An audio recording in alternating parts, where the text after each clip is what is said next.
Buenos días a todos.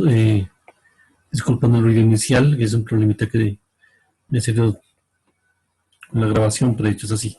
Entonces, agradeciendo la invitación del grupo de Vulcanología en Chile a compartir algo de lo que se conoce con respecto a los lajares y vamos a trabajar un ratito con esto. Yo soy profesor de la Universidad de Nariño, Gustavo Córdoba. Sí, y vamos a empezar rápidamente porque el tiempo está un poquito breve.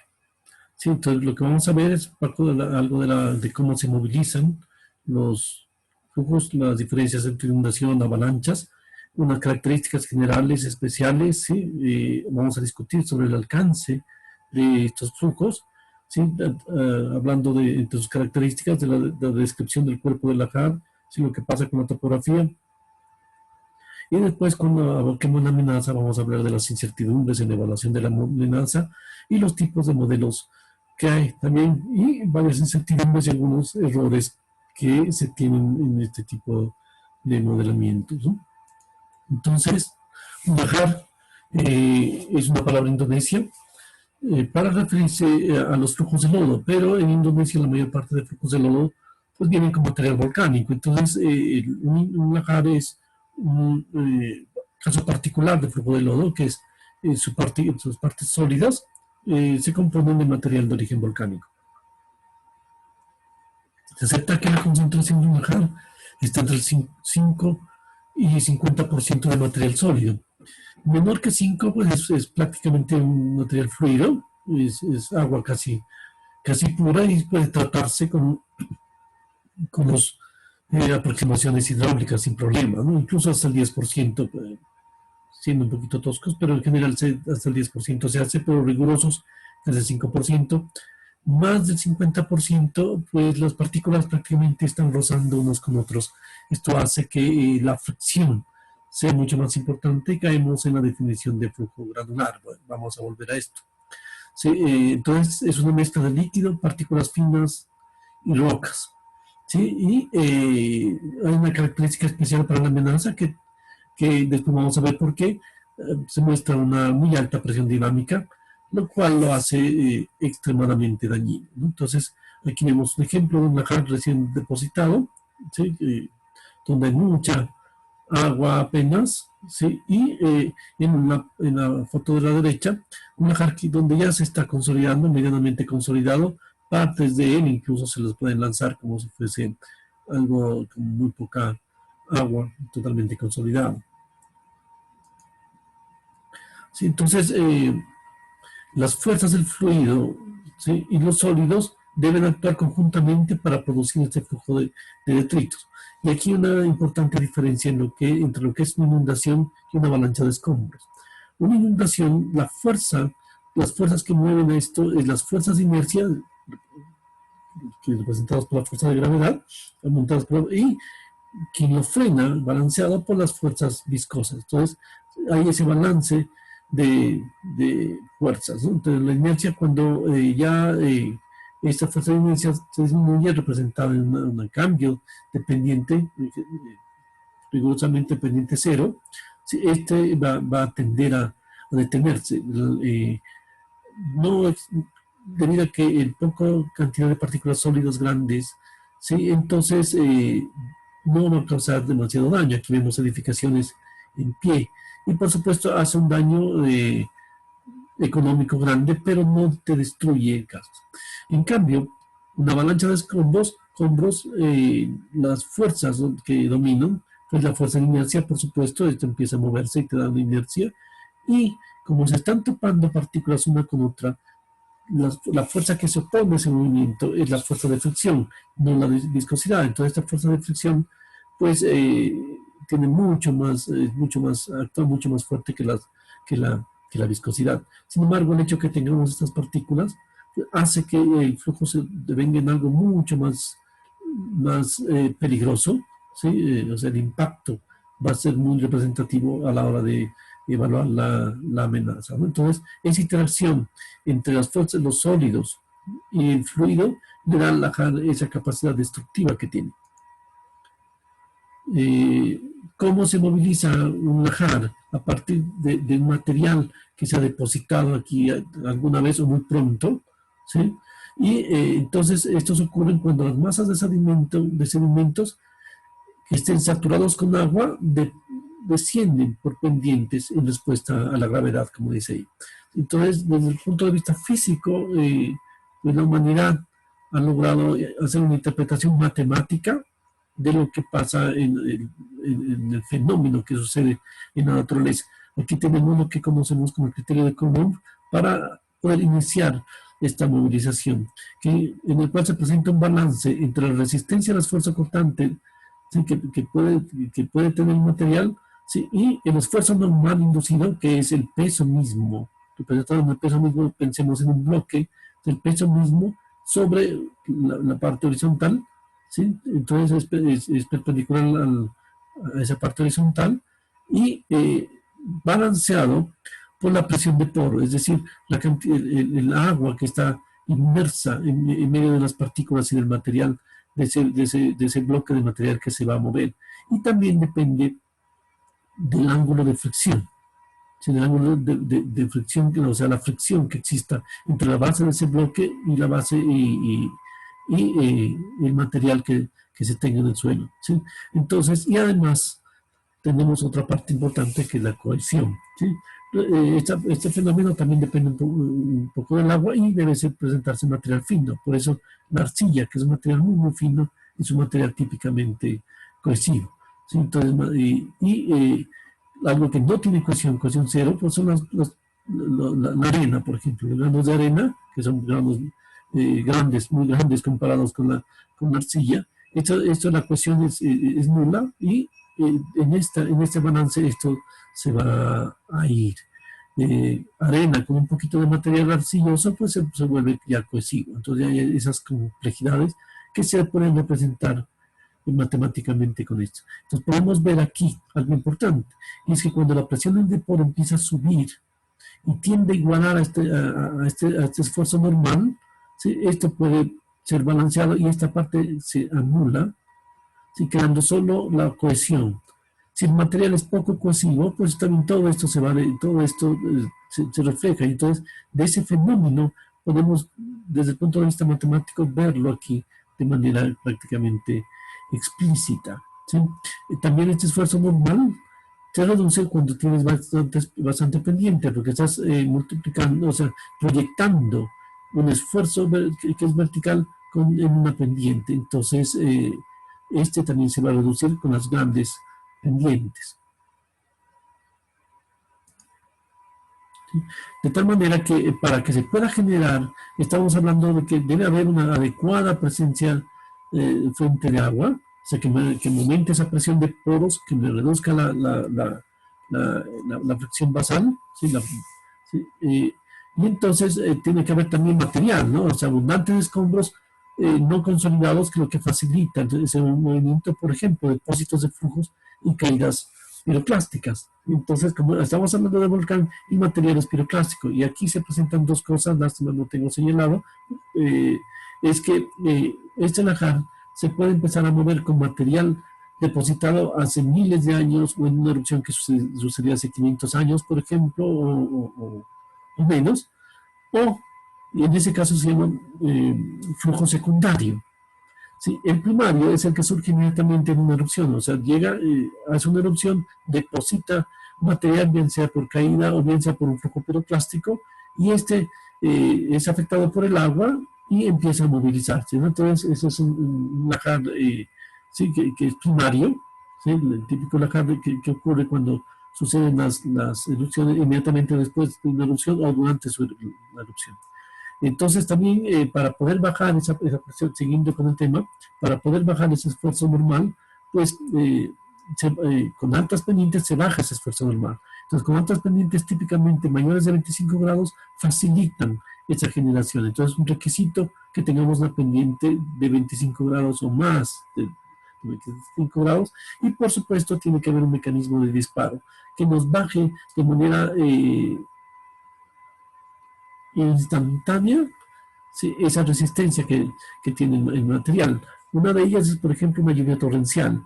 que de manera abrupta presenta una reducción, un incremento abrupto de la presión de poros o y a la vez una reducción de la fricción basal, ¿sí? Y entonces se va a producir ese movimiento. Otra forma que reduce esa fricción basal casi a cero, ¿sí? Es un sismo. Entonces un sismo puede suceder eso, hay un reacomodo también de las partículas del mismo material, sí puede haber un incremento de la presión de poro por ese movimiento y eh, puede iniciarse a mover y un factor detonante es la sismicidad. ¿Sí? Entonces, los típicos volúmenes de un lajar están de alrededor de 1.000 millones de metros cúbicos. Sí, eso se ha visto mucho, ya vamos a ver una tablita en lo que sigue, con un volumen medio de 1.000 metros cúbicos, ¿no? Acá de 1.000 millones de metros cúbicos y un volumen medio de 1.000 metros cúbicos. Es lo que se tiene registrado en nuestro planeta, en la historia que hemos podido levantar, historia geológica que se ha podido levantar. Sí, con una gran energía de 10 a la 16, Julio es un número muy, muy grande. ¿Sí? Y cuando la duración de un lajar va de decenas de segundos, ¿sí? Apenas decenas de segundos, 10 segundos, 20 segundos, etcétera, muy rápidamente, hasta horas, ¿sí? 4 horas, 5 horas aproximadamente. Entonces también es un rango muy, muy grande de duraciones que se han mirado. Velocidades pico, pues mayores de 10 metros por segundo. Hay reportes de 18 metros por segundo. El lajar de Cotopaxi de 1877, por ejemplo, hay cálculos entre 18 y 20 metros por segundo, entonces de mayores de 10, pero también más de 20 metros por segundo, pues es difícil pudiera verlo. ¿Sí? Entonces, lo que se ha visto es que entre más volumen se tenga, más alcance tiene. Por supuesto, hay una razón física ahí, ¿no? Pero desde el punto de vista fenomenológico, entre más volumen se tiene, se ha detectado que hay más alcance. Entonces, de ahí viene la idea para poder predecir o ver desde el punto de vista de la amenaza, pues hasta dónde puede llegar un flujo. Entonces, podemos aprovechar esa relación que se ha encontrado desde el punto de vista empírico. Y de esta manera, si tenemos una relación, datos de relaciones volumen-alcance. En este caso, un compendio, lo estoy mostrando un compendio de Iverson en 1997, ¿sí? Y se ven cosas interesantes aquí. Entonces, miremos que el volumen del flujo está creciendo de abajo hacia arriba, ¿sí? Entonces, desde 10 a la 3, 10 a la 4, ¿sí? Desde 10.000 hasta los 1.000 millones. Esto es lo que se tiene registrado y medido, ¿no? O sea, entonces, que hemos podido medir cosas importantes como el alcance, la altura, o sea, la altura es medida, siendo rigurosos, desde el centro de gravedad, ¿sí? De la masa que se va a mover hasta el centro de gravedad del punto donde se detiene. Sí, aquí tenemos pues exageradamente algo que fuera totalmente plano, ¿sí? En realidad esto se empieza a detener a partir de cuando tenemos pendiente de 10 grados, ¿sí? Entonces ahí ya los sedimentos empiezan a depositarse y va a empezar a tender a frenar, pero aquí una parte simplemente que se vea, y aquí podemos ver algo bien interesante, que podemos hacer una relación entre esta diferencia de alturas, que es la energía potencial inicial que tiene el flujo, y el alcance representado como L, ¿no? Sí, la longitud. Y aquí podemos trazar una línea. Sí, esa es la línea de energía. Aquí arriba está, en general, es muy difícil encontrar este centro de gravedad y pues se traza esta línea a partir de donde inicia el flujo en la cabecera, ¿sí? Hasta el final del mismo, que pues debería ser aproximadamente con la misma pendiente, y aquí esto es algo muy, muy importante, porque la pendiente está determinada entre la división de la diferencia de alturas y el alcance, y eso es lo que se conoce como el coeficiente de Hein, ¿sí? Entonces, eh, pero el inverso, ¿sí? Es la eficiencia, cuán eficiente ha sido este flujo de lodos para, o sea, cuánta longitud fue capaz de recorrer para cierta altura potencial. Entonces, Iverson hizo esta tabla. A partir de esa tabla podemos hacer la división entre el alcance, ¿sí?, y la diferencia de alturas para obtener la eficiencia. ¿Sí? Y podemos ver, ¿sí?, que la eficiencia va aumentando, ¿sí?, en relación directa con el volumen. Hay un caso particular que aquí no está mencionado por Iverson y lo voy a mencionar lastimosamente solo de manera verbal, que es el gigantesco flujo de lodos hecho por el Cotopaxi en 1877, ¿sí?, que a 120 kilómetros hay depósitos, aproximadamente 120 kilómetros de depósitos de 1 o 2 metros, ¿sí? Y el volumen es de alrededor de 10 a las 8, de 10 a la 8, perdón. Pues por supuesto eso es estimado, por eso está aquí, ¿sí? Pero a pesar de lo cual, hay reportes de que ese flujo hizo daños en la costa, que está a 320, 380 kilómetros. Entonces, hablando solo, o sea, si nuestro punto de vista solamente es el depósito, entonces tenemos a 120 kilómetros, una diferencia de alturas desde la parte de arriba de aproximadamente también 6.000 metros, lo que nos daría una eficiencia de 20. Sin embargo, si lo que hacemos es tomar el punto hasta donde llegó la onda que hizo daño a la salida hacia la costa de 320, 300 kilómetros, ¿sí?, un poquito, con esta misma diferencia de altura, pues tenemos una eficiencia de 50.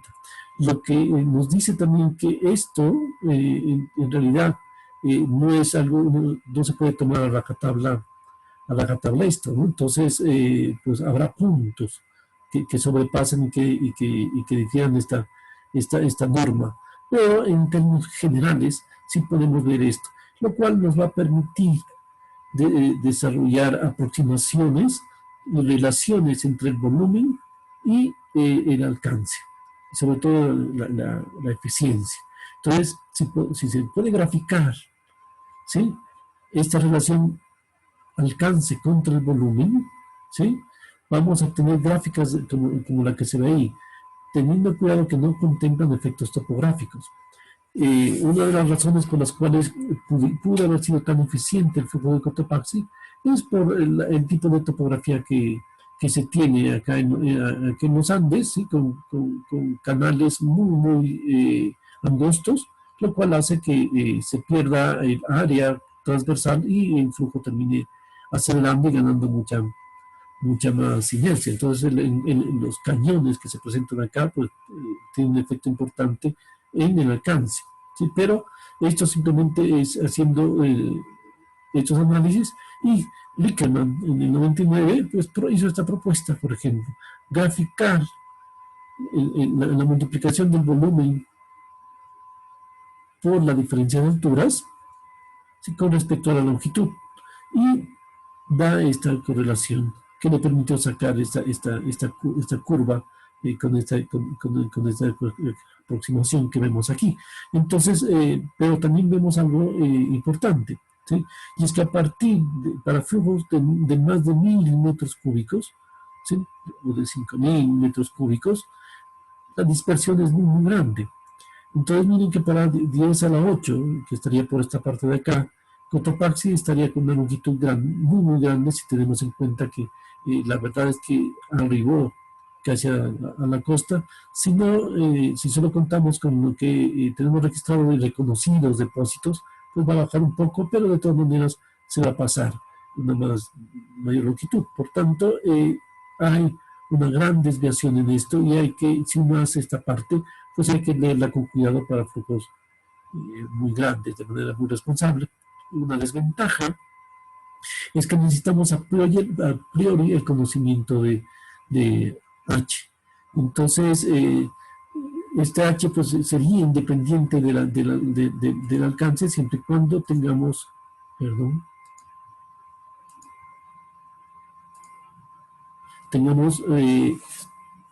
una superficie, una base, un basamento horizontal. Entonces aquí aquí tenemos que si la longitud va avanzando por allá, h siempre va a ser el mismo, pero si se está deteniendo por esta parte, pues h va a estar cambiando, como sucede mucho en las cercanías de nuestros volcanes, que difícilmente se presenta este caso, sino sino es en la costa. Sí, entonces, tenemos que, también aquí se puede ver que se sabe que las avalanchas típicas secas, es decir, granulares, tienen la mitad de la eficiencia, ¿sí? Que se ve aquí. ¿Sí? Entonces, eh, también hay ese otro factor, porque cuánto esa eficiencia a qué se debe, ¿no? La presencia de mucha agua o ausencia total de la misma. ¿Sí? También dentro del punto de vista de la amenaza y dentro de nuestro punto de vista del fenómeno en sí, ¿sí? Hay cosas importantes y llama la atención y hay que tener cuidado con el frente del flujo. ¿Sí? Entonces, eh, entendiendo esto, estos lahares se mueven de modo transitorio y no uniforme. ¿Qué significa esto? Transitorio se refiere al tiempo o estacionario, o sea, no estacionario. Es decir, si nosotros nos ubicamos en este punto y empezamos a mirar, sin mirar ni arriba abajo, solo mirando aquí, en esta dirección, vamos a ver que con el tiempo este lahar va a estar cambiando sus características. ¿Sí? Aquí se ve por qué, o sea, si el flujo llegó, si el frente llegó, aquí vemos un frente cargado de rocas sólidas muy grandes, ¿sí? Y un poco más atrás, o sea, esperando un poco más de tiempo, llegaría algo mucho más acuoso, ¿sí? Y algo, o sea, ¿sí? Algo ya lodoso prácticamente en la parte posterior, lo cual nos dice que hay un cambio en el tiempo, pues es transitorio, y también si nos paramos aquí a ver hacia atrás, vamos a ver que hay un cambio en sus características, es decir, el flujo no es uniforme, ¿sí? Entonces es un flujo que se mueve de forma transitoria y no uniforme, ¿sí? Entonces en el frente, si hay una región de baja presión de poros, ¿sí? Porque está muy seco, ¿sí? Y atrás viene el agua. Entonces podemos ver también este cuerpo, resumiendo este cuerpo del flujo, tenemos una parte inicial llena de rocas que pudieron haberse sido adquiridas, ¿sí? Desde el frente por la erosión que tiene, entonces se las incorpora aquí, una parte posterior, ¿sí? Que es más acuosa y con partículas mucho más pequeñas, ¿sí? Hay una forma de mover estas rocas hacia adelante, ellos tienen mucha más inercia, tienen que moverse adelante y abrirse camino entre las partículas más pequeñas, ¿no? Eso se llama tamizado cinético.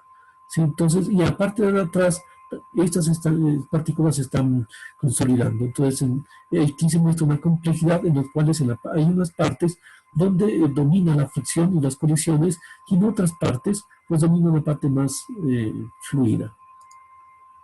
¿Sí? Entonces aquí nos podemos encontrar, hay versión que muestra un efecto muy importante, y es que la parte que está a fricción, cuando cambia la pendiente hacia menor de 10 grados, va a tender rápidamente a sedimentarse, pero la parte fluida va a comenzar a abrirse camino y a hacer un canal, ¿sí? Que hace que reduzca, ¿sí? El área efectiva, por tanto, le aumenta velocidad y a su vez retroalimenta este movimiento y el agua termina empujando el canal. ¿Sí?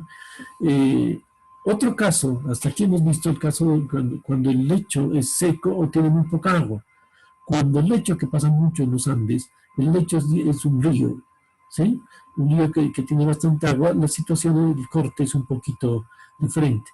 Entonces el flujo se va abriendo camino entre el flujo del agua, y este lo impulsa hacia arriba, empieza a haber una mezcla aquí en la parte del frente, ¿sí? En que resulta en un flujo hiperconcentrado, ¿sí?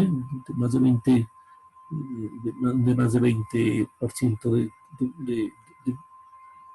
de material sólido, seguida, ¿sí? De una avalancha, ¿sí? Con mucho sedimento. Posteriormente quedan partículas que se empiezan a consolidar, seguido de un poco una cantidad de lodo, ¿sí? Y algo mucho más acuoso, representándose en depósitos. Podemos ver que esta parte frontal pues, es flujo puramente, prácticamente agua, que deja muy poco sedimento, ¿sí? Y en la otra parte, donde el flujo hiperconcentrado, ¿sí? Todo deja sus sedimentos. Y cuando llega a esta parte, ¿sí? Que es el flujo de escombros con mucho sedimento, ¿sí? Entonces va a quedar esta fase de escombros, seguida de la parte ya más de lodo, ¿sí? De esta parte más de lodo que se ha depositado y que hace el canal que les estaría hablando, que les estaba hablando, donde esa parte más lodosa termina haciendo su depósito típico, ¿sí? De un flujo hiperconcentrado. Sí, entonces también hay un asunto importante con el control topográfico que tenemos aquí. Sí, entonces las altas pendientes aceleran el flujo. Sí, las canalizaciones también aceleran, o sea, hay menos área disponible. Sí, en la topografía plana, o sea, dígase menos de 10 grados, hay depósito y empieza a haber, o sea, no hay quien lo contenga y por tanto tiende a haber una formación de abanicos que disipan la energía. Y ojo, las barreras, la altura es menor que la altura de la línea de energía, pueden ser remontadas por el flujo, ¿sí? Y barreras más altas lo detienen o lo desvían. Veámoslo aquí, perdón.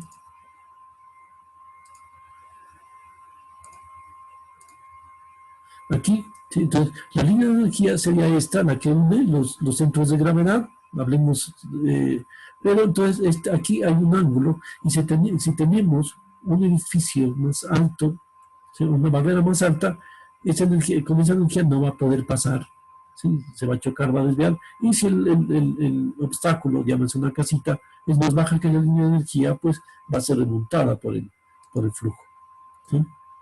Entonces, eso se puede ver perfectamente aquí en este ejemplo que les traje. Aquí en esta parte superior se puede ver el material que inició, si los límites, la cabecera y la pata del movimiento.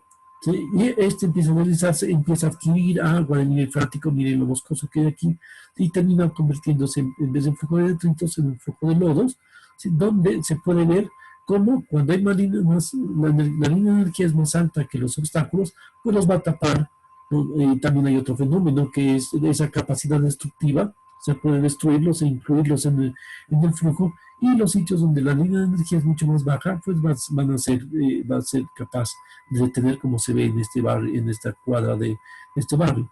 También la parte más acuosa, ya menos destructiva y con menos energía, pues va a ser canalizada por la misma calle. O sea, ese nuevo intrincado canal que se le hace un flujo cuando se tiene una cantidad de calles y casas, y mismo que lo acelera. Entonces lo va a acelerar y va a permitir que llegue mucho más lejos. Aquí se ve la línea del lodito, donde él mismo, aparte de ese canal artificial que se le ha hecho como en calles, él también hace su propio canal, y aquí se lo puede ver perfectamente, como se explicaba. Sí, entonces, para mí, cuando se intenta predecir esto, pues nos enfrentamos a muchas incertidumbres. O sea, hacia el futuro no vamos a saber dónde va a iniciar, dónde va a ser ese punto de inicio, no sabemos cuánto es el volumen inicial, no sabemos la concentración de partículas iniciales que vamos a tener, menos la velocidad inicial y las características físicas de ese material. Sí tenemos una cuenca, por decir, que toda ella es susceptible desde cualquier punto puede iniciar. ¿Cómo tratamos esto desde el punto de vista científico para poder estimar la amenaza? Pues primero tenemos un método geocronológico que hasta hace unos 20, 25 años, o sea, era la única aproximación de estas incertidumbres, ¿sí? Y lo único que nos quedaba era asumir que los eventos que acontecieron en el pasado pueden ocurrir de nuevo en la misma manera en que ocurrieron antes. Ese es el caso de la predicción que hizo el Servicio Geológico Colombiano con respecto a la Jares en Armero, que por razones pues que no vamos a discutir aquí, no se hizo caso a este mapa de amenaza, y se permitió que la gente quede exponiéndose ahí, como resultados trágicos que la mayor parte de gente en el mundo los conoce. Entonces, pero hay que ver, preguntarnos esto. O sea, si tenemos estos depósitos, miren que aquí los mismos depósitos pudo haber cambiado la morfología o pudo haber una intervención antrópica. Los lahares son muy susceptibles a cualquier cambio de pendiente, a cualquier cambio de morfología. Entonces, lo mismo también que la parte basal de un flujo piroclástico, o sea, que depende mucho de la topografía. Entonces, si está cambiado con la nueva morfología que representa el depósito anterior, pues es probable que esta predicción también tenga unas grandes incertidumbres. Entonces, la otra forma es tratar de aproximarnos más al comportamiento real de esto. Entonces tenemos, para estimarlo desde el punto de vista del modelamiento, hay modelos empíricos, semiempíricos y algunos basados en la física del flujo. Por ejemplo, el típico empírico es el Lajarceta. Sí, voy a mencionar la Lajarceta, no tenemos tiempo, y el Titán dos fases nada más. Sí, entonces la Lajarceta pues hace unas relaciones de área con el volumen área en planta, ¿sí? Y el área de la sección transversal. Entonces, con estas dos ecuaciones se puede ir viendo cuál va a ser el área de inundación.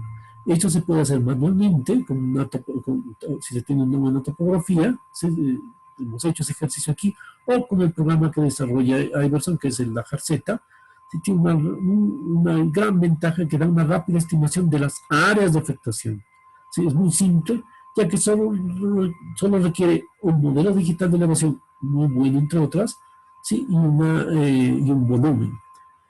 Problemas, pues que tiene que asumir también H sobre L, es decir, para ver cuánto es L hay que asumir hasta dónde va a llegar. ¿Sí? Bueno, es una contradicción. También no nos da información sobre los campos dinámicos, que son los importantes para el cálculo de la amenaza. ¿Sí? Ya vamos a ver un poquito sobre esto. Es muy problemático para convergencias y divergencias del flujo. ¿Sí?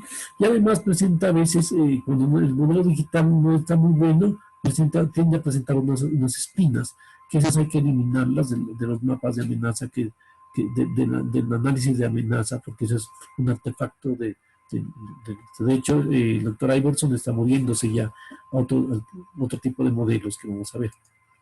¿Sí? También el Flow R, pues es un modelo que permite mirar muchísimos casos de puntos de inicio, o sea, eliminar la incertidumbre y los puntos de inicio para ver las posibles amenazas. Ojo que no sirve para un solo flujo, tienes que tener muchos puntos de inicio, ¿sí? Muy rápido, muy simple, es para MATLAB, es libre, ¿sí? Tiene una susceptibilidad inherente, problema también requiere H sobre L y otros parámetros empíricos. Y lastimosamente no da información sobre campos dinámicos, que son los que se requieren a la hora de evaluación del riesgo. ¿Sí? Entonces, el otro tipo de aproximación es el modelamiento físico-matemático, en el cual sí, se pretende entender desde el punto de la física y matemática el flujo. El problema que tenemos es que el flujo granular, donde domina la fricción, es totalmente distinto al fluido puro. Y aquí en medio tenemos la combinación de eso. Entonces tenemos modelos que aproximan el flujo granular y modelos que aproximan el fluido puro. Modelos que aproximan el flujo granular y diseñados para eso es, por ejemplo, el Titan 2D, ¿sí? ¿Sí? Que a través de cierta aproximación matemática permite el modelamiento de flujos granulares, ¿sí?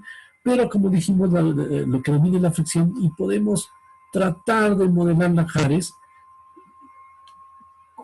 con el argumento de que si yo reduzco lo que reduce la fricción en un flujo de estos es la presencia de agua. Entonces lo que se intenta es reducir la fricción basal interna para simular lahares, y de hecho para lahares bastante concentrados ha tenido aproximaciones razonables y de bastante éxito. Pero como ya vimos, esto es un flujo multifásico, entonces es mejor tener un modelo que intente hacer todo esto a la vez, ¿sí? Que tenga en cuenta el flujo granular y que tenga en cuenta de manera automática lo que está pasando aquí. Entonces, tal es el caso del Titan dos fases, ¿sí? Que el Ball Float también lo hace, ¿sí? Últimamente, y entonces tienes en cuenta las dos fases, generando un sistema de ecuaciones muy grandes. En este caso, predicen los campos de velocidad y concentración, y por tanto, al tener la concentración, te predice la densidad, ¿sí? También predicen el área y la profundidad de inundación. Como se conoce la velocidad de la concentración, pues puedes conocer la presión dinámica del fluido, que es la que causa el daño. Hay papers por ahí que hacen una relación de velocidad con daño, pero en realidad pues se puede sacar, o sea, si asumes que es la misma densidad para todos, pues hay que una relación directa entre presión dinámica y velocidad. ¿Sí? La presión dinámica, sí, tenemos, claro, el paper no habla de presión dinámica, solo es una relación de velocidad con daño, pero el que está haciendo daño es la presión dinámica, insisto. Entonces, las presiones dinámicas de mayores de 10.000 pascales, pues arrastran gente. Presiones ya mayores de 35.000 empiezan a dañar la estructura, ¿sí? Entonces, eso es un ejemplo. ¿Sí? Acepta múltiples pilas iniciales y estas divisiones y reuniones del flujo se presentan. Entonces, en esto, la desventaja requiere una mediana capacidad computacional, o sea, modelar un flujo que abarca unos 10 kilómetros va a demorarse varios días, 3 días, 4 días. ¿Sí? Hay una susceptibilidad muy importante con respecto al modelo digital y por el momento no incorpora ni erosión ni sedimentación. Sí, también pues un ejemplo aquí, de lo que es capaz de hacer. Esto es de lo que son capaces de hacer. Esto es el volcán Popocatépetl. Esta es la población de Sal Extinta con el doctor Hugo Delgado de la UNAM de México. Hicimos esto. ¿Sí? Y aquí tenemos cómo predice o sea, la presión dinámica. Aquí en azul oscuro cuando no hace mucho daño y en el otro rojo cuando comienza a haber mucho daño también. ¿Sí? Entonces, permite también ver, sucedió que encontramos que había una desviación que no estaba predicha por ningún modelo geocronológico. Fuimos a mirar y había sido una vía de evacuación y lo que hacía esta vía era permitir que el flujo de lodos empiece a amenazar sitios no contemplados previamente. ¿Sí? Quiero recalcar ya con las incertidumbres, o sea, hay que tener cuidado cuando se tienen sensores ópticos y sensores radares. Aquí tenemos el sensor óptico, las copas de los árboles los ve como terreno y puede aplanar, generando una predicción mucho más ancha. Y también donde inician los bosques puede generar paredes donde el modelo interpreta como es una pared y va a desviarse por donde no es.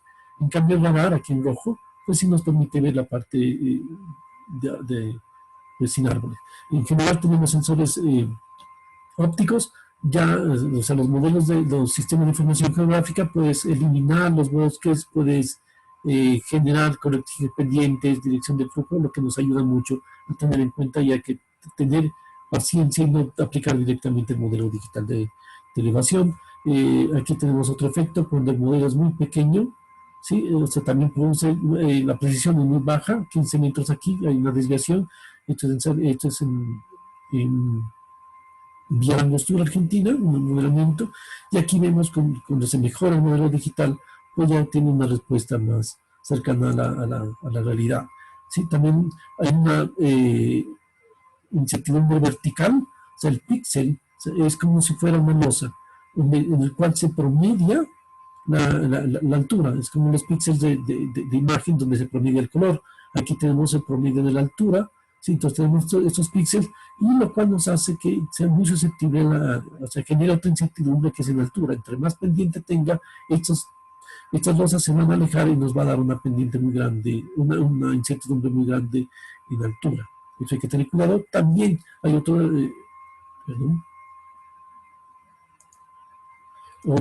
problema típico es este tamaño del DEM cuando se quiere encontrar en detalle eh, cosas abruptas como edificios, pues en general esta separación tiene, o sea, el modelo digital podrá ver si son por lo menos 3, 4 veces el detalle que se quiera tener. Entonces aquí tenemos un modelo aquí en esta parte que tiene 4 veces y nos va a presentar una aproximación la calle, no así cuando el píxel es más grande o igual que lo que se pretende modelar. Entonces lo que va a hacer es aplanar totalmente y eso hace que el flujo corra y se vayan abanicos donde en realidad no van a ser. Otro problema en las condiciones de contorno, que hay que tener cuidado, o sea, cuando se extruye edificios en un modelo digital previamente establecido, Pues hay que tener cuidado que la condición de contenido sea buena, porque de otra forma, por más que el modelo digital sea muy preciso, el flujo va a atravesar, porque no tiene cómo adivinar que todo lo tiene que bloquear. Entonces, finalmente, hace 2 minutos, un manjar, como ya vimos, es un fenómeno destructivo físicamente muy complejo que no se puede desconocer el efecto multifásico si queremos ver en detalle. Si el frente pues, tiene partículas grandes y densas que resultan de una sobrepresión muy alta. ¿Sí? Las partículas densas y grandes se desplazan lateralmente y canalizan el flujo haciéndolo avanzar más. Ya vimos una fotico ahí. Los modelos de predicción de amenaza tienen sus ventajas y desventajas. Entonces hay que usarlos de acuerdo a la necesidad y disponibilidad de recursos. ¿Sí? Los modelos digitales de elevación inducen también incertidumbre y entre las cuales debemos ser conscientes de esa limitación de incertidumbre. Si todos arrojan resultados, o sea, todos sacan colores bonitos, pero esos resultados, para que no sean buenos, hay que tener cuidado, por lo cual quien maneja estos modelos, quien saca conclusiones de ellos, pues debe ser gente experta y muy bien entrenada. Entonces, me robó un poquito más del tiempo, ¿no? Que queríamos, pero de todas maneras, pues les agradezco mucho la presencia. Tal vez.